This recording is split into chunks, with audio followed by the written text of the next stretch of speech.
Assalomu alaykum. Inspiring Education kanali obunachilari va bizning aziz kuzatuvchilarimiz. Bugun Prezident maktabi asosiy format testi ko'rishga tayyorlangan 12-repetision testimiz tahlilini ko'rib chiqamiz. Demak, boshladik tahlilimizni. Birinchi savol: Sarvar yakshanba tongida 6 soat davomida tepalikka sayohat qildi. Quyida u ko'tarilgan balandligining vaqt bo'yicha grafiki keltirilgan deyapti. Hop, pastda o'sha vaqt berilgan 6, 7, 8, 9, 12 gacha. Bu y o'qimizda esa 400 metrgacha bo'lgan masofa berildi. Sarvarning 200 metr yoki undan yuqorida sarflagan jam vaqtini toping debdi. Xo'p, 200 metr mana chizib olsak bitta. Mana shu chiziqda yotadigan yoki bundan baland bo'lgandagi vaqtlarni hisoblashimiz kerak. Xo'p, bu demak mana yerdan boshlanibdi, ya'ni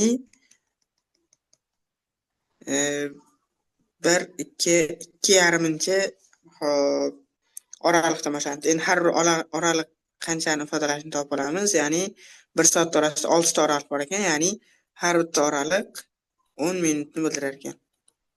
Ya'ni 1 soatimiz 60 minut bo'lsa, 6 ga bo'lsak, har bir oraliq 10 minutdan berar ekan. Demak, bu yarmi, mana bu yarmi 5 minut bo'lsa, 1, 2, 3, 4, 5, ya'ni 50 minut va mana yerda yana bitta yarim bor, bu 5 minut. Demak, 50, 5, 5, 60 minut bo'ldi shu yerda o'zi.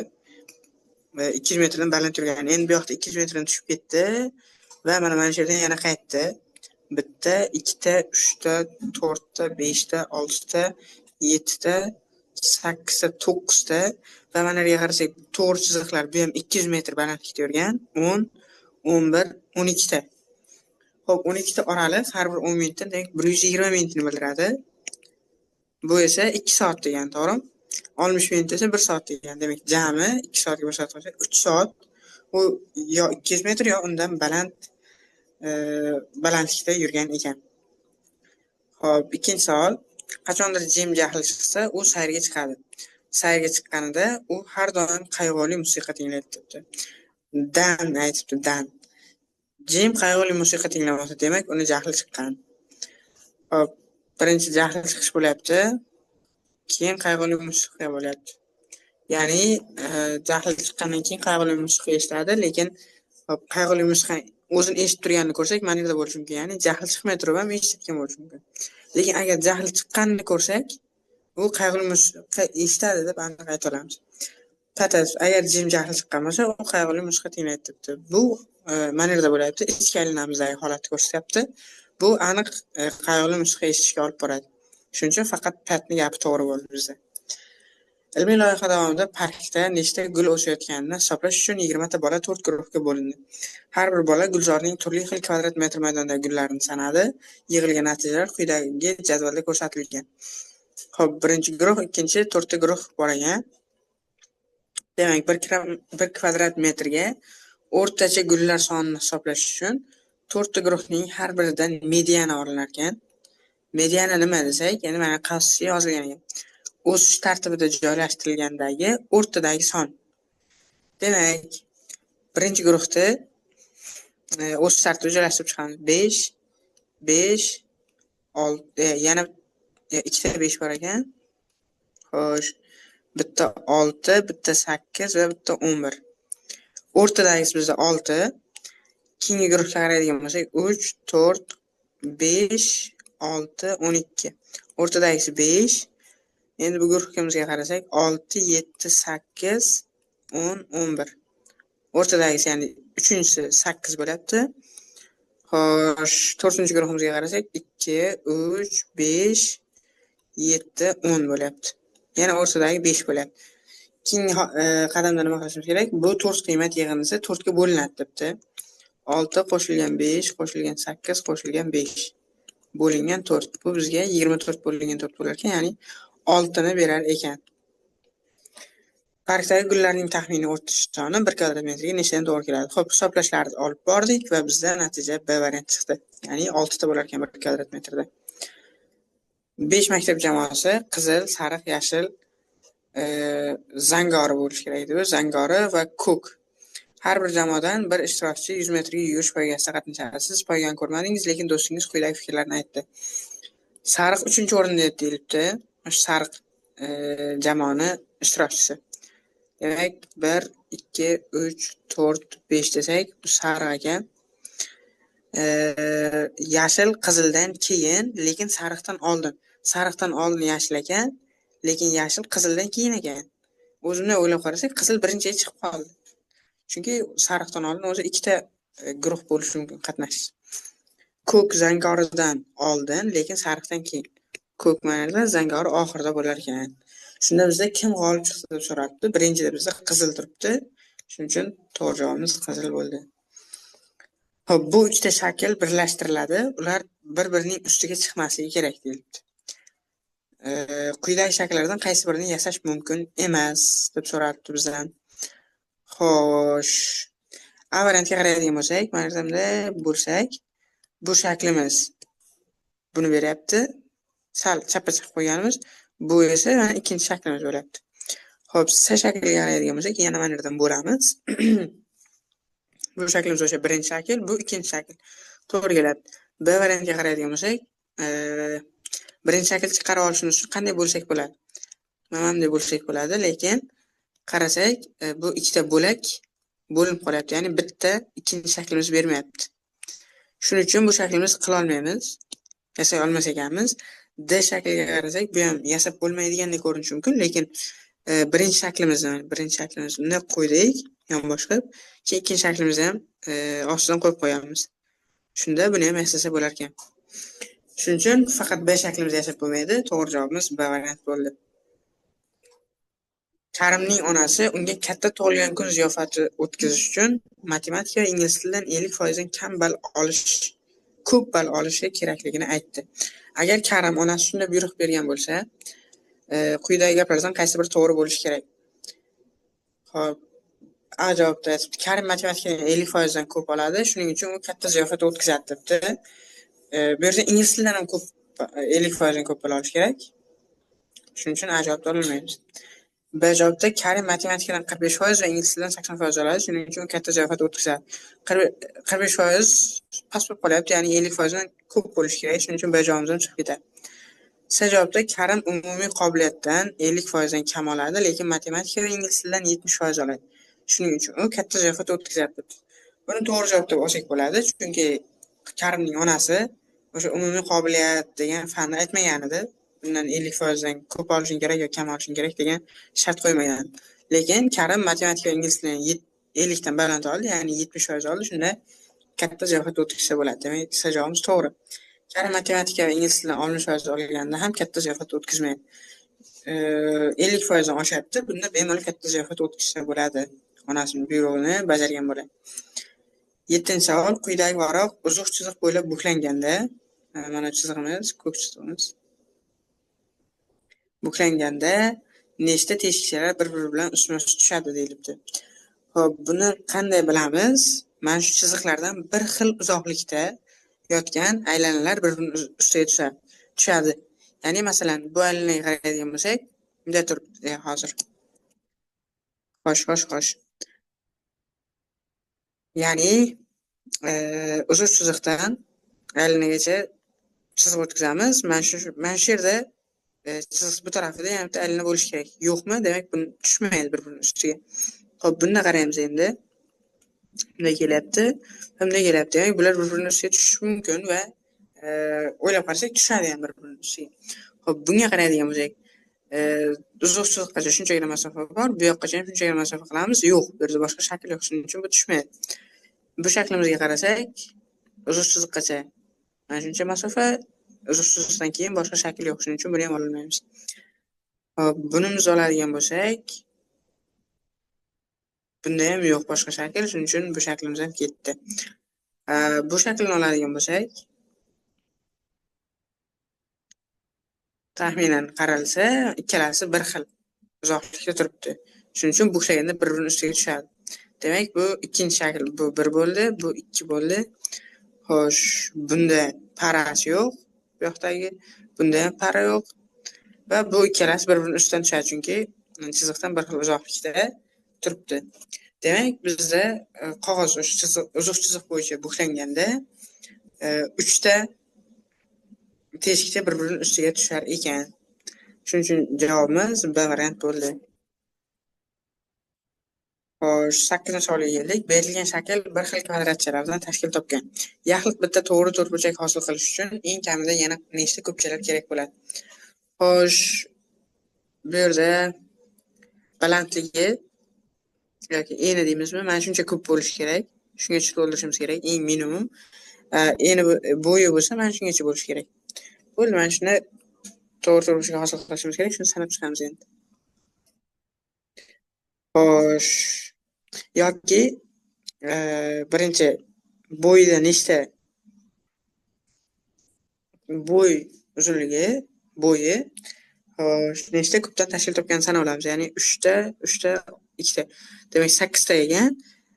Eni bo'lsa 2 ta, 4 ta, 7 ta ekan. Demak jami ichida 8 kare 7 bizda yuzasi 56 ta ko'pcha bo'lishi kerak. Lekin bizda nechta bor? Sanab ko'ramiz. Endi 4 ta, 1 ta, 3 ta, 2 ta, 1 ta, bu ham 4 ta. Bu bizda 3 6 ta bo'lyapti va bu 7 ta bo'lyapti. Hammasini qo'shib chiqamiz. Endi 7 qo'shilgan 6 qo'shilgan 4 qo'shilgan 1 qo'shilgan 2 3 1 va 4. Bu bizda bor ko'plar soni 56 dan bularni ayirib tashlasak, bizda o'sha yetishmayotgan ko'plar soni kelib chiqadi. Eng kam yetishmayotgan ko'plar soni. Bularni demak qo'shsak 10 4 3 2 1 ham bizda 10 beradi. 7 bilan 1 8 ni, demak 28 ekan. Jami 56 ta ko'p ketardi. Bizda 28 ta bor ekan, demak 56 dan ayiramiz 28 ni. 28 ta ko'p yetishmayapti ekan. To'g'ri javobimiz B variant bo'lyapti. Agar 28 ta ko'pni qo'yib chiqsak, biz yana bitta yaxlit hamda qilingan to'g'ri to'rtburchak hosil qilar ekanmiz. Mana shunaqa ko'pchalardan iborat bo'lgan. Xo'sh, kvadratning olishi mumkin bo'lgan eng kichik toq qiymati qancha deb so'ralibdi. Qizil kvadratdan haqida aytilyapti. Demak, birinchi 3059 ni 4 ga ko'paytiramiz. 4 kira 9 36 shu yerda 20 23 va 12 va 879 ni ayirib ekanmiz. 16 dan 9 ni ayirsak 7, 12 dan 7 ni ayirsak 5, 3 va 11 bo'lyapti. 11357 bo'lyapti. 11357 dan katta son bo'lishi kerak. Bu eng kichik katta sonni oladigan bo'lsak 11358 bo'lardi. Ya'ni mana bu sondan katta bo'lishi mumkin bo'lgan eng kichik qiymat. Lekin bizdan toq qiymat so'ralgan 58 juft bo'lgani uchun buni olmaymiz. O'rniga 59 ni olamiz. Shuning uchun D javobimiz to'g'ri bo'lib qoladi.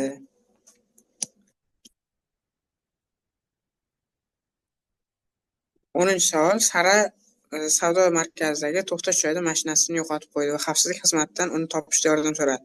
Sara aytdi, mening mashinam kichik va ko'k, u 2-qavatda debdi.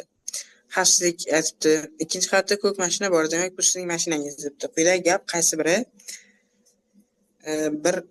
biri xavfsizlik xodimining xatosini ko'rsatadi deb so'ralibdi bizdan. Demak, xavfsizlik boshqa birovning mashinasiga qarayotgan bo'lishi mumkin. To'g'ri, bu o'zi yo'qoldi degan. Xavfsizlik xizmatlari o'sha xizmatdan kelgan odamlar aytayapti, birdan bitta ko'k mashina ko'ryapsiz, bo'ldi, mana shu ko'k mashina bor ekan, sizniki deb aytayapti, lekin aniq bilmaymiz hali. Saraga tegishli bu mashina yo boshqa odamniki. Shuning uchun javobimizda xodimning xatosini ko'rsatadi. Javobimiz mashina ko'k bo'lsa ham kichik bo'lmasligi mumkin. Xo'sh, bu hali kichik mashinani ko'rdim deb aytmadi, faqat ko'k mashinani ko'rdim dedi. Shuning uchun buni xatosi deb olmaymiz. Birinchi qavatda bir nechta ko'k mashina bo'lishi mumkin. U 2-qavatda deb aytdi. Shuning uchun birinchi qavatda deb aytilishi xato emas. Xavfsizlik noto'g'ri qavatga qarayapti. Mening mashinam 2-qavatda deganda Sara xavfsizlik ham 2-qavatga qarayapti. Shuning uchun bu xavfsizlik xizmatidan kelganlarning xatosi emas. 11-savol. Doston jismonan zo'rroq va kuchli bo'lishni xohlaydi. Shuning uchun u yugurishni boshladi. Uning do'sti Afroza unga shunday dedi: "Agar butun tanangni kuchaytirmoqchi bo'lsang, yugurish bilan birga suzishni ham boshlashing kerak." Quyidagi gaplardan qaysi biri agar to'g'ri bo'lsa, Afroza davosini eng yaxshi qo'llab-quvvatlaydi deyilibdi. Xo'sh, bu yerda Afroza nima deb taklif berdi? suzishni ham boshlashing kerak dedi. Afruzaning gapini kuchaytirish uchun biz suzishning foydali jihatlarini aytishimiz kerak. Agar mumkin bo'lsa, yugurishga qaraganda ham foydali jihatlarini aytishimiz kerak. Ajoyibga qarasak, suzish yugurishga qaraganda tananing ko'proq mushaklarini ishlatadi. Shunda tanang yaxshiroq chiniqadi va tez kuchayadi degan ma'noda aytgan bo'lish mumkin va bu gap o'sha Afruzaning gapini qo'llab-quvvatlayapti. Suzish juda dam beruvchi bo'lib, stressni kamaytirishga yordam beradi. Dam berish bo'lsa, tanani kuchaytirishga yordam bermaydi. Shuning uchun bu sarang gapini qo'llab-quvvatlamaydi. Yaxshi suza olish shaxsiy xavfsizlik uchun foydalidir. Bu gap bilan biz Afruzaning gapini qo'llab-quvvatlamaymiz, chunki suza olishning aynan tanaga kuchaytirishga bo'lgan foydasini aytyapti Afruza. Lekin bu yerda xavfsizlik uchun foydali tarafi aytilyapti. Bu gap bilan Afruzaning gapini qo'llab-quvvatlay olmaymiz. Shuning uchun javob chiqib ketadi. Javob ortiqcha yugurish odamlarni ba'zan tizzasi yoki to'pig'i jarohatlanishiga olib kelishi mumkin. Biz tanani chiniqtirishda yugurishni zarar haqida gapirishimiz shart emas, Afruzaning gapini qo'llash uchun. Shunchaki suzishni ham yoniga qo'sh deb aytyapti. Bu yugurishni olib tashlaydi demayapti. Shuning uchun javob qo'llab-quvvatlayapti deb ayta olmaymiz. Xo'sh, 12-savol. Laura qo'lqoplarni olganda 3 ta bir xil juft pushti qo'lqop, 3 ta chap, 3 ta o'ng pushti chiqibdi. Bor ekan. Hop, 2 ta bir xil juft sariq qo'lqop, 2 ta chap, 2 ta o'ng sariq debdi. Hop, chap va o'ng qo'lqoplar bir-biridan farqli. Shu bar kelishida o'zi farq bo'ladi. U qo'lqoplarni birma-bir qaramasdan olib javonga qo'yadi. Shunda rangi bir xil chap qo'lqop va o'ng qo'lqopni birga olishiga ishonch hosil qilish uchun eng kamida nechta qo'lqop olishi kerak deyilibdi. Xo'sh, bitta-bittalab olyapti. Rangi bir xil bo'lsin degan. Biz eng yomon holatni ko'rishimiz kerak. Ishonch hosil qilish uchun. Shuni bittani olganda aniq chiqadigan holat bo'lish uchun eng yomon holatni olishimiz kerak. Ya'ni deylik 3 marta tortdi. Uchalasi ham pushti va o'ng qo'l chiqdi. Keyin yana 2 marta tortdi. Bular ikkita pushti emas, sariq, yana o'ng qo'l chiqdi. Keyin xo'sh, endi tortadigan narsamiz bizda nimalar qoldi o'zi? Endi faqat chap qo'l qoldi, to'g'rimi? Biz pushti rangni ham, sariq rangni ham tortib bo'ldik. Endi har qanday tortsak, har qanday qo'lqop tortadigan bo'lsak, mana bitta chiqdi deylik. Bu pushti bo'lishi mumkin va o'ng bo'lishi, chap bo'lishi mumkin yoki sariq bo'lishi mumkin va chap bo'lishi mumkin. Shunda bizda baribir bulardan bittasi va bulardan bittasini yoki bundan va bundan bittani olib turib, bir xil rangdagi bir juft qo'lqop qilib olishimiz mumkin. Shuning uchun bizga ishonch hosil qilish uchun, aniq bo'lish uchun keyingi olishimizda birinchi 5 ta olishimiz kerak ekan. 5 ta qo'lqop chiqarishimiz kerak ekan. Hop, 13-savol. Jenning onasi Jenga yaxshi baholar olish uchun repetitorga borishni maslahat beradi. Quyidagi gaplardan qaysi biri agar to'g'ri bo'lsa, Jen onasining maslahatini eng yaxshi qo'llab-quvvatlaydi? Hop, repetitor qimmat, lekin u tezroq o'rganishga yordam beradi.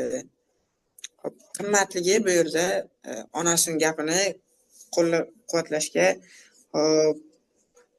to'liq qo'llab-quvvatlashga qo'shila olmaydi. Shuning uchun javobimiz nimada olmay turamiz.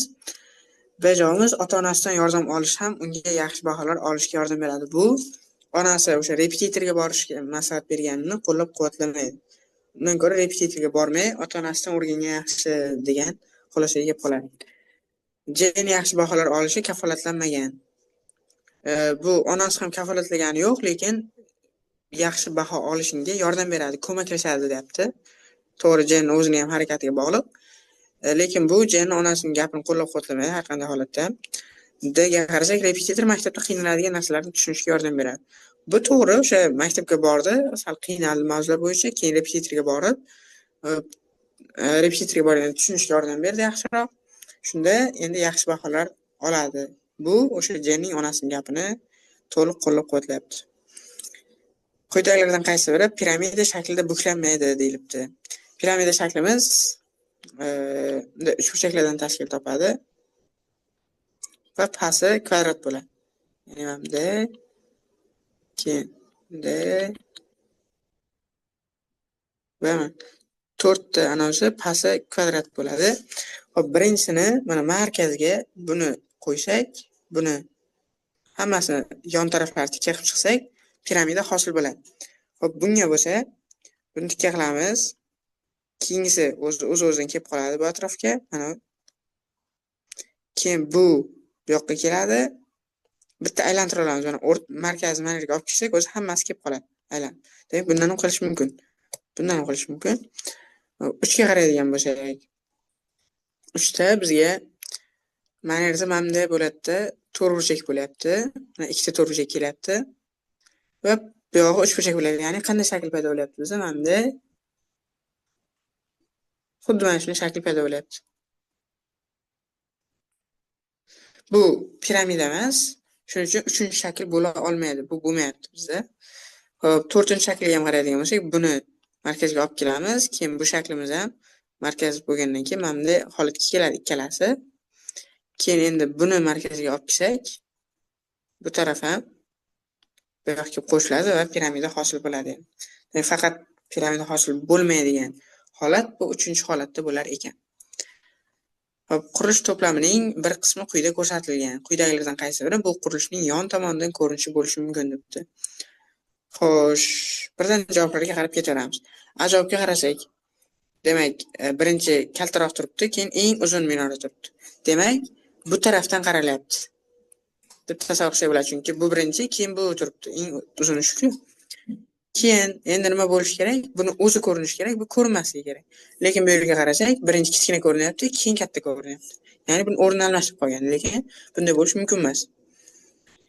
Xo'sh, B ga qarasak, B javobga qaraydigan bo'lsak, hop, birinchi kichkina shakl, keyin baland shakl birinchida turibdi. Bunday bo'lishi mumkin emas, chunki bu tarafdan qarasak, ikkinchi qatorda turishi kerak bu. Ya'ni mana yerda turishi kerak edi. O'rni almashib qolgan. Shuning uchun bu variantni ola olmaymiz. Hop, C variantiga keladigan bo'lsak, demak, birinchi xo'sh, turaylik. Birinchi demak, o'sha kichkina taraf ko'rsatilgan, keyin kattasi ko'rsatilibdi. Demak, yana mana shu yerdan qaralyapti va demak, birinchi bu, keyin bu ko'rindi. Endi nima ko'rinishi kerak? Birinchi kichkina ko'rinishi kerak, keyin katta, eng baland binomiz ko'rinishi kerak. Va xuddi mana shunday birinchi endi qurilayotgan kichkina binomiz va katta, eng baland minoramiz ko'rinib turibdi. Shuning uchun C variantimiz to'g'ri bo'ldi. Xo'p, 15 ga qaraydigan bo'lsak, 16 savolga keldik. D variantimiz ham Xo'p, D variantimizni ham ko'rib o'tib ketaylik. Xo'p, demak, birinchi eng kichkina shakl va undan kattaroq o'sha qurilish deylik, shakl, qurilish ko'rinibdi. Demak, mana yoqdan qaralyapti deb tasavvur qilsak, birinchi bu ko'rinyapti, keyin bu ko'rinyapti. Endi faqat eng baland binoni o'zi ko'rinishi kerak. Bu ko'rinmasligi kerak, chunki bu birinchi joylashgan. Lekin bizda pastroq bino ham ko'ringan, ya'ni buni oldinga chiqarib qo'yishgan. Bunday bo'lishi mumkin emas, shuning uchun D javobim bo'la olmaydi. Xo'p, 10 ta demak 4 dan 1 litr suv 5 litr suvdan qanchaga kam deyilibdi. Xo'p, 10 ta 4 dan 1 litr suv. Buni ko'paytirsak, ya'ni 4 dan 1 litr suvdan 10 ta bo'lsa, shuni ko'paytirsak, bu faqat suratga ko'payadi, ya'ni 10 bo'lingan 4 litr bo'ladi. Buni kasr ko'rinishasi 2,2 dan 1 bo'ladi litr. Va 5 litrga nisbatan taqqoslanyapti. Demak, 5 litrga nisbatan bu kichkina va qanchaga kichkina? 2,2 dan 1 litrga kichkina. Kichkina emas, kam. 2,2 dan 1 litrni biz 2,5 litr deyishimiz mumkin. Bu yarim, 2 dan 1. Demak, shuning uchun bu javobimiz to'g'ri bo'ldi. 2,5 litr kamroq. Xo'sh, 17-savol. Musiqiy asbob chaluvchilar chala olmaydiganlarga qaraganda kamroq stress oladi. Kamroq stressda bo'ladi desak ham. Maddining otasi Maddiga intizomini yaxshilashga yordam berish uchun musiqa darslariga borishni maslahat bermoqda. Quyidagilardan qaysi biri agar to'g'ri bo'lsa, dalilni eng kuchli qo'llab-quvvatlaydi? Ya'ni o'sha intizomni yaxshilashga ham aytib o'tib ketish kerak. Intizomni yaxshilashga ham foydasi bo'lishi kerak. Musiqa asbob chalishning. Ajoyib, musiqa asbob chalish qiyin lekin zarur. Yo, zarur emas. Bu bilan o'sha uni otasini gapini qo'llab-quvvatlayolmaymiz. Musiqiy asbob chalish bo'sh vaqtini to'ldiradi debdi. Bo'sh vaqtini yaxshi o'tkazadi deyilmagan. Bunda biz e, intizomni yaxshilashga bo'ladigan foydasini aytib o'tishimiz kerak.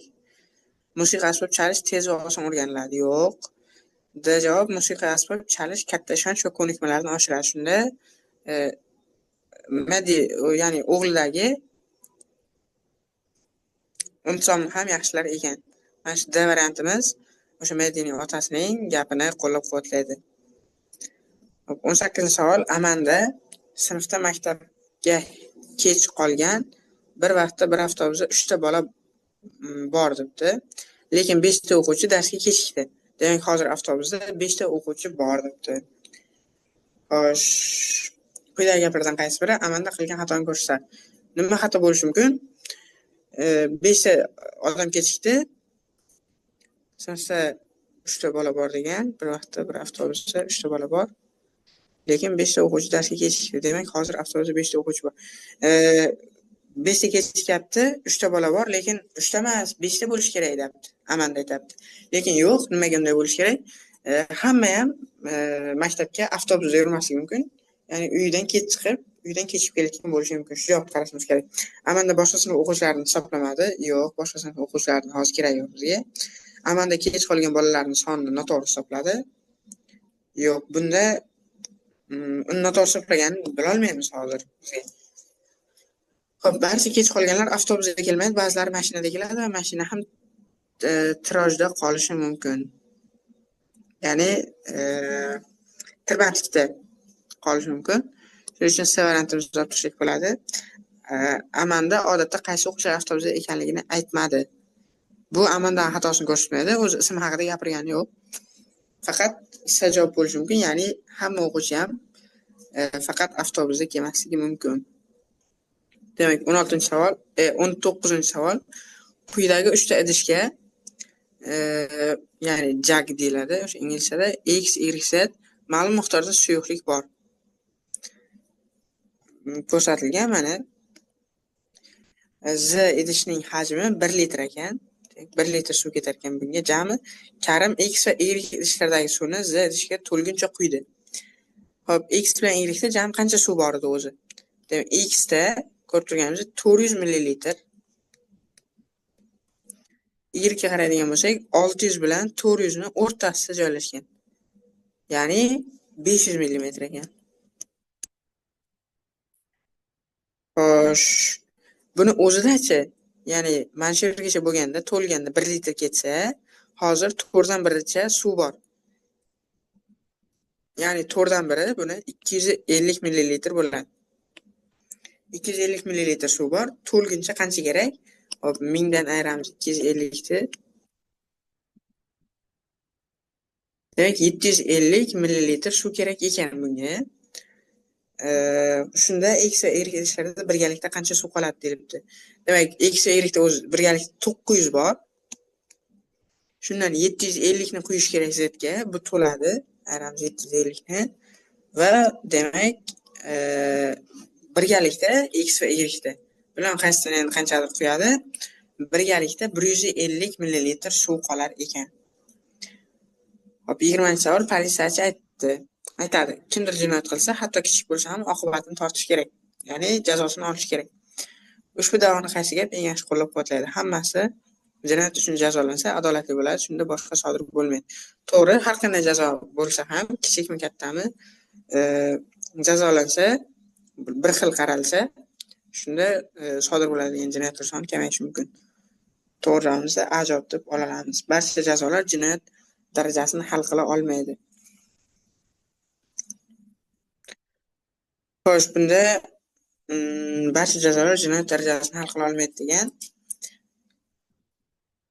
Lekin tepada politsiyachi jazo olish kerak degan ma'noda aytibdi. Har qanday jinoyatda jazo yakun topish kerak, jazo bilan yakun topish kerak degan ma'noda. Bu qo'llab-quvvatlamayapti. Xo'p, jinoyatchilar jazolanadigan bo'lsa ham jinoyatlar yana sodir bo'ladi.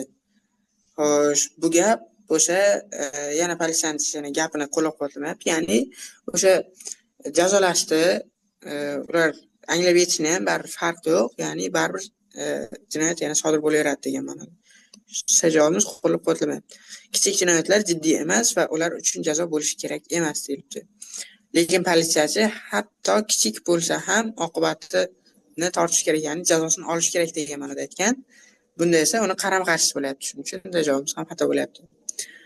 Shu bilan aziz kuzatuvchilar, bugungi testimiz tahlili o'z yakuniga yetdi.